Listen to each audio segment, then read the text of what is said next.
Bismillahirrahmanirrahim. Assalamualaikum warahmatullahi wabarakatuh. Waalaikumsalam warahmatullahi wabarakatuh. Takbir. Allahu Akbar. Takbir. Allahu Akbar. Takbir. Allahu Akbar. Saudara-saudara sebangsa dan setanah air, dan wabil khusus kepada segenap kaum muslimin di Indonesia juga di seluruh dunia, masih dalam kerangka Syawal 1444 Hijriah, kami dari tim penasihat hukum Gusdur sengaja mendatangi Pengadilan Negeri Surakarta. Yang pertama kali kami ingin sampaikan permohonan maaf dan lahir dan batin, dan sekaligus ucapan selamat Hari Raya Idul Fitri 1444 Hijriah. Semoga dengan saum Ramadan yang sudah kita laksanakan sebulan penuh yang lalu bisa mengampuni dosa-dosa kita semua, dan semoga dengan berbagai ikhtiar kita di bulan Syawal saling berkunjung, bermaaf-maafan dengan sama saudara muslim, menuntaskan dosa-dosa kita antar sesama hamba, sehingga resmi nol ya, dosa kepada Allah diampuni, dosa besar kepada sama hamba juga diampuni seiring dengan aktivitas Syawal yang kita lakukan. Mas, langsung aja, nggak apa-apa. Ya, langsung. Yang kedua, kami ingin sampaikan pada hari ini kami berkumpul seluruh tim advokasi Gusdur, juga simpul-simpul jamaah Gusdur dari berbagai elemen mendatangi kembali Pengadilan Negeri Surakarta, di mana pengadilan inilah yang telah memberikan vonis kepada Gusdur 6 tahun penjara. Vonis yang tidak logik, bertentangan dengan akal nurani, dan tentu saja ya menyelisihi rasa keadilan masyarakat. Bagaimana mungkin orang mengadakan mubahalah di penjara 6 tahun? Zolim Pak Zolim? Zolim. Bagaimana orang yang menjalankan ajaran agama Islam meyakini mubahalah malah divonis bersalah, kemudian divonis dengan 6 tahun penjara? Ini adil atau tidak adil? Karena itu kita berusaha mencari ikhtiar yang memang juga disediakan oleh hukum. Kalau proses upaya hukum namanya banding. Nah, banding ini nanti kita ajukan ke Pengadilan Tinggi Semarang. Namun proses administrasinya tetap diajukan melalui Pengadilan Negeri Surakarta. Banding sendiri diatur dalam KUHP itu 7 hari sejak putusan dibacakan. Dan kita ketahui Gusdur divonis 6 tahun penjara pada tanggal 18 April 2023 yang lalu. Dan sesaat setelah pembacaan vonis, tim kuasa hukum secara kompak menyatakan banding. Dan selanjutnya salah satu tim kami, Pak Ridho, juga sudah menandatangani akta permintaan banding melalui Pengadilan Negeri Surakarta. Artinya banding ini ya menjadi sah karena memasuki tenggang waktu yang diatur undang-undang, masih di bawah 7 hari, bahkan langsung ya banding ini diajukan saat vonis dibacakan. Itu yang pertama yang perlu diketahui oleh semua pihak. Yang kedua, dalam proses banding ini ada pengiriman memori banding. Memori banding itu apa? Memori banding itu adalah alasan dasar-dasar pengajuan banding yang diuraikan secara tertulis yang ditujukan kepada Majelis Hakim Pengadilan Tinggi yang proses administrasinya melalui pengadilan tingkat pertama. Nah, dalam hal ini hari ini kami ingin menyerahkan memori banding. Sudah kami persiapkan. Memori banding ini kami tujukan kepada Majelis Hakim Pengadilan Tinggi Semarang yang beralamat di Jalan Pahlawan nomor 19, Mugasari, Kecamatan Semarang Selatan, Kota Semarang, Jawa Tengah, melalui Pengadilan Negeri Surakarta di Surakarta. Lalu apa dasar dan alasan banding yang kami ajukan? Rinciannya ada di dokumen ini ya. Namun secara deskripsi ringkasannya adalah sebagai berikut. Yang pertama, kami mengajukan banding karena judek faksi tingkat 1 telah keliru menerapkan hukum. Apa itu judek faksi? Ya, ini pengadilan yang menghakimi fakta hukum. Dalam ini Pengadilan Negeri Surakarta. Jadi majelis hakim itu telah keliru menerapkan hukum, keliru menerapkan pasal. Kenapa demikian? Karena dalam kasus Gusdur itu ada 2 peristiwa yang berbeda ya, yang tidak bisa digeneralisasi dikenakan dengan pasal yang sama, apalagi divonis dengan vonis yang sama. Jadi peristiwa pidananya itu ada dua, kalaupun itu mau dipaksakan sebagai peristiwa pidana. Walaupun kita umat Islam tentu ya sangat marah, sangat tidak terima bagaimana mungkin peristiwa mubahalah dianggap sebagai peristiwa pidana ya, bukan kejahatan mubahalah itu. Jadi ada dua. Pertama, ya ujaran kabar tentang ijazah palsu saudara Joko Widodo baik SD, SMP, SMA hingga S1. Siapa yang melakukan? Kalau ini namanya Bambang Trimulyono. Siapa? Bambang Trimulyono. Yang kedua, ada peristiwa mubahalah untuk memverifikasi kebenaran kabar ijazah palsu saudara Joko Widodo. Yang melakukan ini adalah Gus Dur atau Sugi Nur Raharja. Jadi peristiwanya beda. Yang satu ijazah palsu, yang satu mubahalah. Kok bisa yang bermubahalah juga dikenakan pasal 14 ayat 1 Undang-Undang Nomor 1 1946 dan juga divonis sama dengan yang mengatakan ijazah palsu. Ini kan gak nyambung, ada kekeliruan penerapan hukum dalam fakta persidangan. Fakta persidangan telah tegas menyatakan Gus Dur itu perannya ya melakukan mubahalah, membimbing mubahalah Bambang Trimulyono. Sementara Bambang Trimulyono lah yang mengatakan ijazah SD, SMA, S1 Jokowi itu palsu.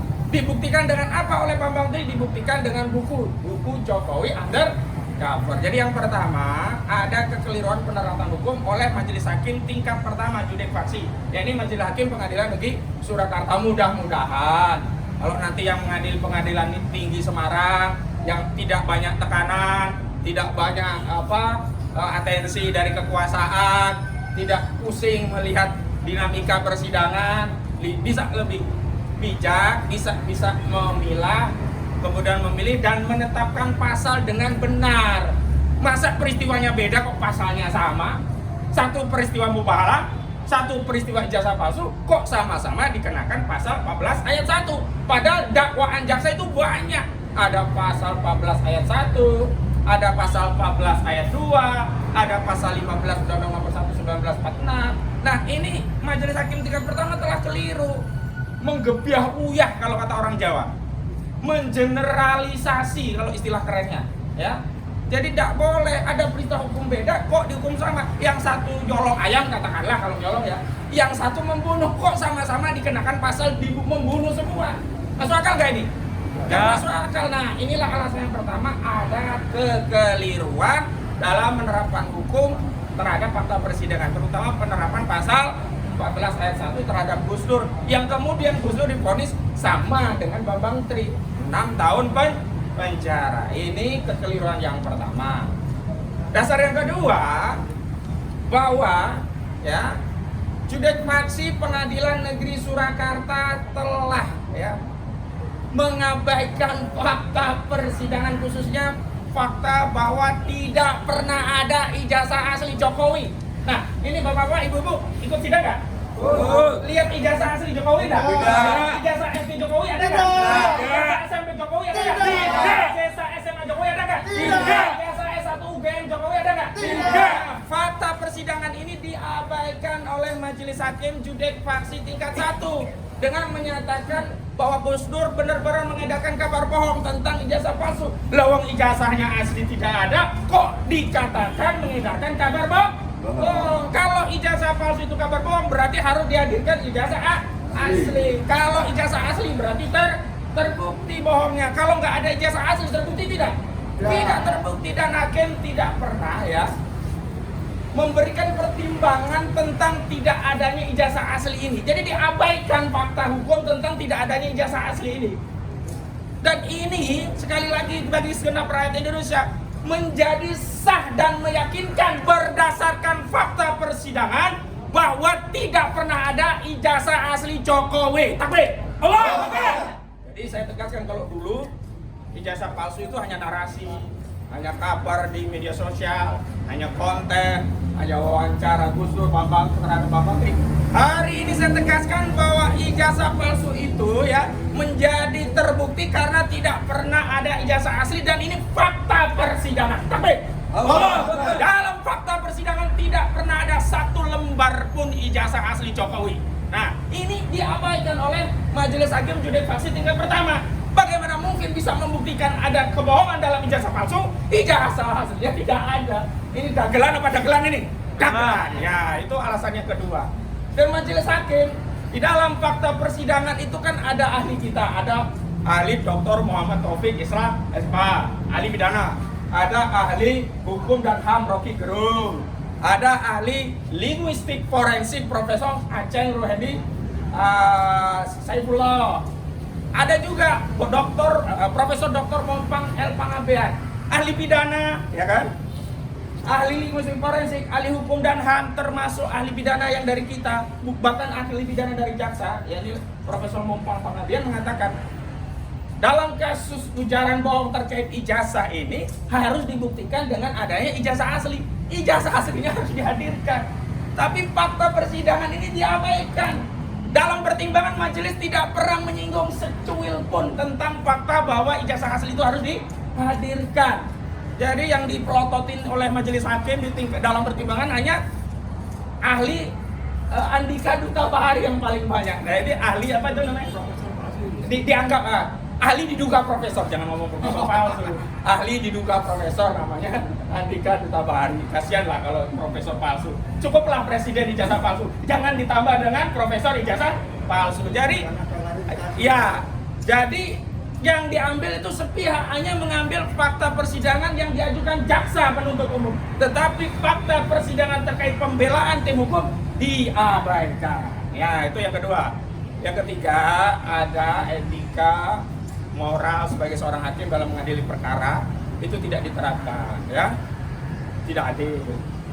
Giliran kita bertanya langsung dikakak, ya. Giliran dari jaksa dipersilahkan.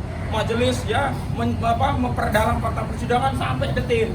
Kita baru masuk sedikit langsung diintercept, tidak adil. Bahkan tidak etis. Kenapa seorang ketua majelis hakim menuduh, ya, saya katakan dalam fakta persidangan, menuduh advokat nyontek dari handphone, dan saya yang dituduh itu. Padahal saya punya catatan, dan boleh advokat itu ya meringkas dalam catatan, dan kemudian dari catatan itu jadikan bahan pertanyaan untuk mendalami. Jadi ada etika hakim juga yang banyak dilanggar. Nah, 3 kriteria besar tadi sudah kami tuangkan dalam memori banding yang terdiri dari 30 halaman, dan sebelumnya kita membuat materi pledoi 370-an halaman dengan lampiran buku Jokowi Undercover sebagai bukti itu ya kira-kira 700-an halaman. Semuanya itu diabaikan yang awal. Nah, mudah-mudahan 30 halaman ini diperhatikan benar-benar oleh hakim judek faksi tingkat kedua, yakni hakim yang masih mengadili fakta persidangan oleh Pengadilan Tinggi Semarang. Nah, dan yang paling penting ini, yang paling penting ya, kita tidak mau pengadilan mewariskan legasi dendam. Apa legasi dendamnya? Orang tidak bersalah dipaksa divonis bersalah. Ini bisa ada dendam, bukan dendam kepada individu, bisa dendam kepada pengadilan. Karena itu majelis hakim tingkat pengadilan tinggi harus mengoreksi agar tidak ada legasi dendam terhadap pengadilan. Yang diharapkan pengadilan itu ya memberikan keadilan, bukan ya memberikan kezoliman lah. Orang bermubahalah kok divonis 6 tahun. Yang koruptor aja, Romi itu aja cuma 1 tahun atau berapa itu. Sekarang udah jadi kader P3 lagi, sudah ikut pilpres sana sini, sudah senyum sana sini. Ini mubahalah. Nah, masyarakat pencari keadilan akan bisa saja jadi tidak percaya lagi dalam mencari keadilan melalui pengadilan, dan ini kita khawatirkan akan terjadi generatif. Maleslah pengadilan, paling juga di pengadilan vonisnya nanti juga zolim begitu. Nah, ini yang berbahaya. Saya kira ini akan menjadi atensi bagi majelis hakim judek faksi tingkat kedua di Pengadilan Tinggi. Dan yang paling penting ini, kita semua itu punya kepentingan dengan perkara ini. Jadi apa? Kita punya kepentingan memiliki presiden jujur. Kita pengen punya presiden jujur nggak? Ya. Kita mau nggak dipimpin presiden pembohong? Nah, telah terbukti secara sah dan meyakinkan oleh persidangan, tidak pernah ada 1 lembar pun ijazah Jokowi. Karena itu apakah segenap bangsa, seluruh tumpah darah Indonesia, segenap rakyat Indonesia itu ridho dipimpin oleh presiden yang tidak punya ijazah asli? Kalau sebelumnya beliau tidak mau menunjukkan, tidak ada masalah karena tidak wajib, tapi di persidangan ini wajib. Kalau tidak ditunjukkan di persidangan, ya maka menjadi sah dan meyakinkan memang nggak punya ijazah asli. Nah, kalau nggak punya ijazah asli, saya bertanya kepada seluruh rakyat Indonesia, apakah Ya, segenap bangsa Indonesia ridho, bapak polisi, bapak tentara, intel, orang pengadilan dipimpin presiden nggak punya ijazah asli. Harusnya kan ini yang menjadi perhatian kita. Kita nggak mau 270 juta penduduk desa dipimpin oleh presiden tidak jelas dalam konteks ijazahnya, dan ini berbahaya. Karena salah satu syarat untuk menjadi calon presiden itu harus punya ijazah minimal SMA sederajat, dan hari ini terbukti melalui fakta persidangan ijazah itu tidak asli. Ya. Ini yang penting untuk saya sampaikan, dan terakhir mohon doa ya agar keadilan masih ada di bumi Indonesia ini, agar Gus Dur bisa dibebaskan, takbir. Agar yang salah, yang punya ijazah palsu bisa diadili, takbir. Agar kebenaran bisa terungkap, takbir. Agar Majelis Hakim Pengadilan Tinggi Semarang bisa memberikan keadilan kepada Gus Dur dengan membebaskan Gus Dur, takbir. Agar siapapun yang bersalah terkait ijazah palsu ini bisa diseret ke pengadilan, takbir. Assalamualaikum warahmatullahi wabarakatuh. Selanjutnya Pak Andika. Waduh, ya wes istirahat dulu. Ya, saya balon tua. Oh, bengkak.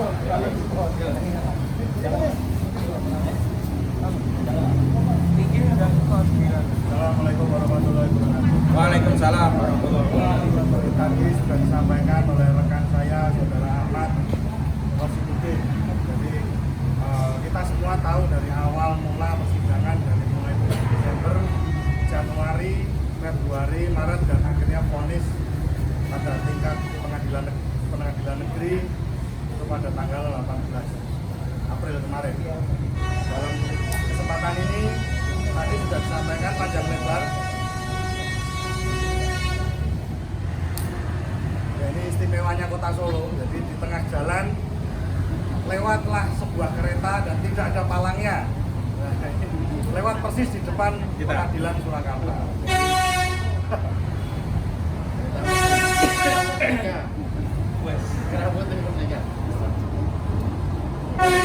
Itulah keistimewaan Kota Solo, Kota Surakarta. Satu-satunya se-Indonesia ini. Satu-satunya se-Indonesia kereta api berjalan di jalan raya. Saya teruskan. Jadi selama kita mengikuti persidangan, kita banyak sekali menemukan fakta-fakta persidangan yang tentunya itu kalau kita cermati, seluruh masyarakat di Indonesia itu cermati bahwa persidangan ini sebenarnya adalah persidangan yang tidak fair. Yang pertama dari Dodo Baitowi, seorang pelapor yang tidak pernah dirugikan dengan adanya materi kasus ijazah palsu. Karena jelas ijazah palsu ini kita dipertanyakan oleh Bambang Tri itu kepada Presiden Joko Widodo. Terus apa hubungannya si Dodo Baitowi? Itu pertama. Yang kedua, ada beberapa proses penyidikan yang menurut kami dari pertanyaan-pertanyaan kita ajukan ke saksi itu tidaklah sesuai dengan aturan. Jadi apakah ada seorang saksi dipanggil tetapi dikondisikan terlebih dahulu oleh seseorang sipil, bahkan seorang pensiunan guru? Apakah itu wajar? Itu jelas tidak wajar. Yang ketiga, dari semua kepala sekolah dan lain sebagainya, mereka juga pernyataannya ada yang saling bertabrakan. Jadi ada yang kepala sekolah SD itu mengaku-ngaku agama Islam, mewakili Islam tapi sebenarnya Kristen. Terus dari guru SMP itu mengakui bahwa buku induk nomor 14 itu yang mana di dalamnya itu adalah satu angkatan Bapak Jokowi itu juga hilang, dan seterusnya. Jadi dalam fakta-fakta persidangan itu semuanya dimentahkan oleh majelis hakim, yang mana kita ketahui bahwa majelis hakim itu adalah bukan hanya seorang pegawai, tapi beliau dalam kedudukannya dalam masyarakat itu adalah kepanjangan tangan dari Tuhan. Karena beliau itu adalah orang yang bisa memvonis, jadi orang yang bisa merebut kemerdekaan, orang yang bisa menjatuhkan hukuman kepada siapapun orang yang dirasa itu melanggar. Maka dari itu saya bilang, hakim bukan cuma seorang pegawai negeri sipil, tetapi beliau adalah tangan Tuhan, dan beliau ini yang akan memberikan tanggung jawabnya langsung kepada Tuhan nantinya kelak. Jadi mohon, apabila kami mengajukan banding hari ini, kami yakin masih ada majelis-majelis hakim yang punya nurani, yang masih mempunyai semangat nasionalisme, yang tidak akan terpengaruh oleh siapapun demi menegakkan keadilan. Dan kami yakin di Indonesia masih ada hakim-hakim seperti itu. Jadi hakim-hakim yang benar-benar menjunjung tinggi integritas, menjunjung tinggi keadilan, menjunjung tinggi kemanusiaan. Jadi bukan hakim yang manut, yang hanya memutus berdasarkan pesanan. Kami yakin itu. Dan kami sebagai warga negara Indonesia mohon kepada masyarakat yang mengikuti perkara-perkara ini, tolong sebarluaskan. Karena pengadilan saat ini itu bukan hanya pengadilan yang ada di pengadilan negeri, bukan hanya di meja hijau, tetapi juga di layar-layar televisi kalian, layar-layar handphone kalian. Bahwa kami semuanya menyuarakan seperti itu, dan mohon tolong disebarkan bahwa ini adalah peradilan yang sesat. Terima kasih. Takbir. Allahu Akbar. Selanjutnya Pak Ridho, monggo. Cukup. Berarti perwakilan dulu. Dengan. Baik.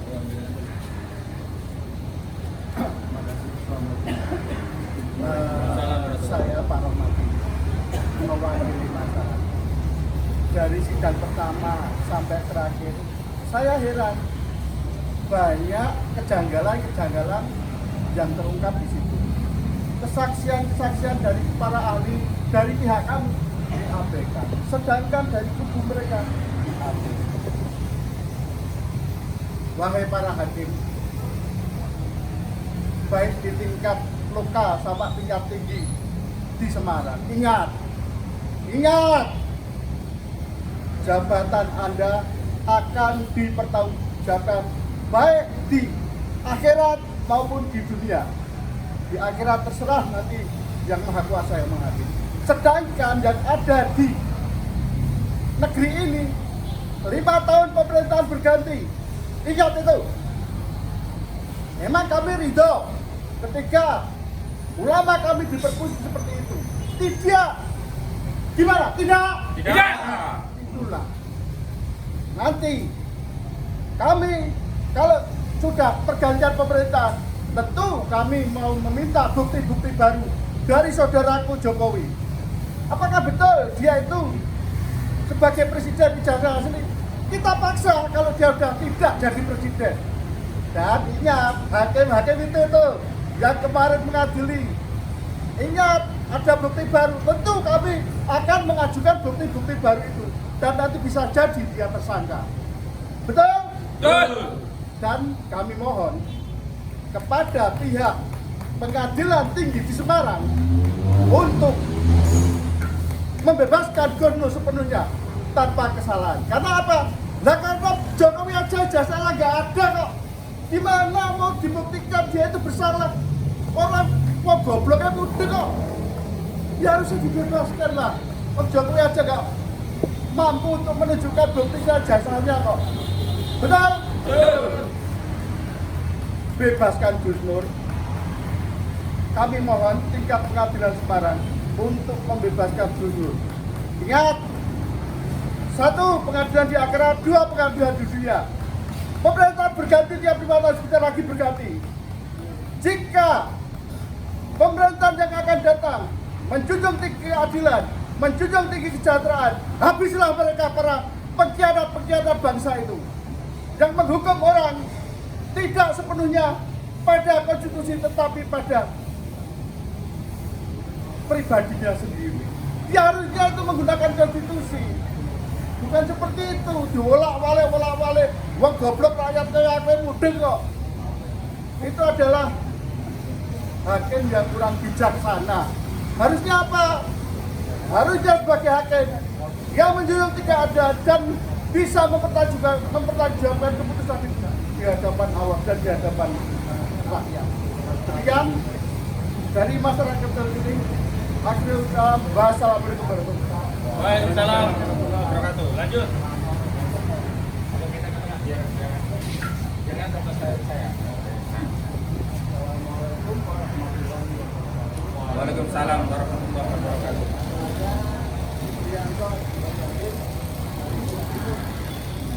Sebagai aktivis, dia media pertama adalah media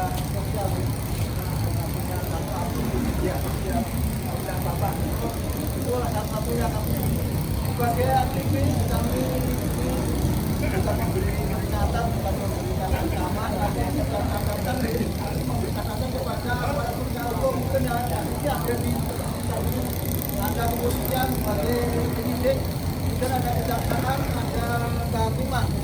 Itu lembaganya kita tidak menuduh orang per orang. Jadi itu fakta sesudah seambrek banyaknya bahwa satu, kriminalisasi ulama itu nyata. Tadi sudah disebutkan sudah seambrek banyaknya bukti. Salah satunya adalah menerima guru kita, ustaz kita, gubernur yang pengaduannya dan untuk menteri. Salah tidaknya banyak di HP saya ini. Nah, yang saya sampaikan, stop kriminalisasi ulama, kriminalisasi aktivis. Hukum inilah yang terakhir buat saya sampaikan. Karena kami juga punya kemampuan, punya kapasitas, walaupun tidak sebesar apa yang kalian miliki sebagai penegak hukum ya. Kami tidak punya kemampuan apa-apa, hanya bisa menghibur saja. Bahwa ini sebagai tugas kami, sebagai tugas dakwah, ya, dakwah menyampaikan kebenaran bahwa yang benar harusnya ditulis yang benar, yang salah harus ditulis yang salah. Itu saja yang bisa saya sampaikan. Kurang lebihnya mohon maaf, dan semoga apa yang saya sampaikan ini ada manfaatnya buat saya, buat dakwah, buat aktivis. Terima kasih. Wassalamualaikum warahmatullahi wabarakatuh. Tim yang jenengan teko, toh? Tim yang jenengan teko. Tim yang jenengan teko. Ini lagi. Jangan sampai hilang ada momen itu ya. Baik. Terakhir, ini pesan saya kepada lembaga peradilan dimanapun berada.